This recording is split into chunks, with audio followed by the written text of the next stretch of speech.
Number change করবেন, দেখুন automatic visualisation change হচ্ছে। এখানে এক্সেলের চার্ট ইউজ করতে হবে না, জাস্ট ফর্মুলার সাহায্যে এটি কিভাবে করবেন চলুন দেখে নেওয়া যাক।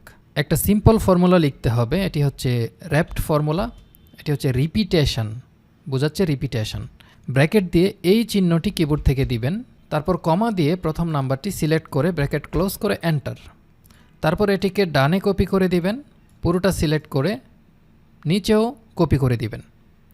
তারপর ফন্ট চেঞ্জ করতে হবে, ফন্ট হবে প্লেবিল, এন্টার দিলে এরকম হয়ে যাবে।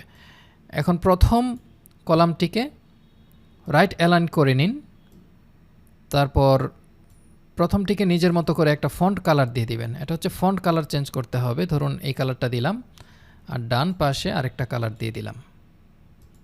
এই তো হয়ে গেল। এখন নাম্বার চেঞ্জ করলে দেখুন ভিজুয়ালাইজেশন চেঞ্জ হচ্ছে।